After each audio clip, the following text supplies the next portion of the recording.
मंडळी नमस्कार. तर आता आपण सँडविच घावणा बनवणार आहोत. तर 7 कपाचा घावणा तुम्ही बघितलाच असेल, तर हा तसंच काहीतरी आहे. तर घावण्याचं हे पीठ तसं तुम्हाला माहिती आहे कसं करायचं ते. तर तव्याला मी आज कांदा लावून तेल लावलंय, कारण कांदा आता अलाउड आहे, नवरात्र झालंय. तर हे असं घावण घातलेलं आहे आणि त्याच्यावरती कांदा लावलाय, जो सँडविचसाठी खूप महत्वाचा असतो.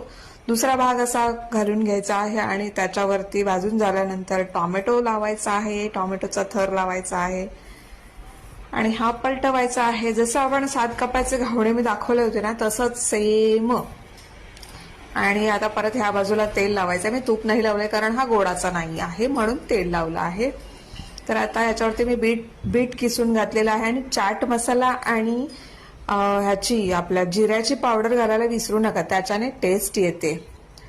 कळलं का? आणि हे असं परत पलटवून घालायचंय. तर आता खूप कोण आळशी माणसं असतात ना, ती म्हणतील काय हे बरोबर नाही, कशाला एवढी उठाठेव करायची, त्याच्यापेक्षा एकाच पातीचा बरा. तर त्यांनी एकाच पातीत घालून खाल्लं तरी चालतं हो, ते पण केलंय मी, दाखवेन तुम्हाला.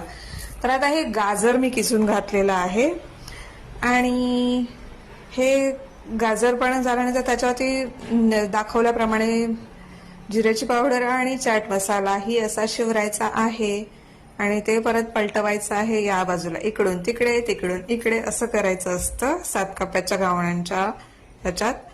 हे असं केलेलं आहे. आता परत या बाजूला आपण पीठ घालायचं आहे आणि त्याच्यावरती मी लावणार आहे भोपळा. तर गाजर, भोपळा आणि बीट हे गोडवा देतात आणि कांदा वगैरे हे तिखट असतं. सो सँडविच हे असंच असतं, त्याच्यामुळे गोड काही चटणी वगैरे लावायची गरज नाही लागत त्याला. तर आता मी उकडलेला बटाटा त्याच्यावरती लास्टचा थर म्हणून लावलेला आहे आणि तो पलटवून टाकला की आपला हा सँडविच घावण तयार झालेला आहे आणि खूप हेल्दी. तुम्ही हवं तर त्याच्यावरती चीज वगैरे घालू शकता, काहीच प्रॉब्लेम नाहीये. पण हे खूप हेल्दी आहे आणि एकच असं बनवून डब्याला द्यायला खूप छान वाटतं. म्हणून हे असं तुम्ही करून बघा, खाऊन बघा, तुम्हाला पण आवडेल.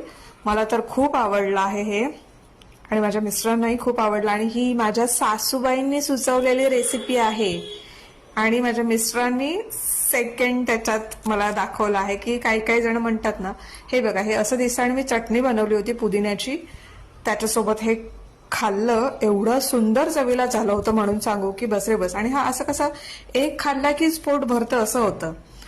तर खूप छान वाटलं. तुम्ही पण करून बघा आणि सांगा मला. धन्यवाद.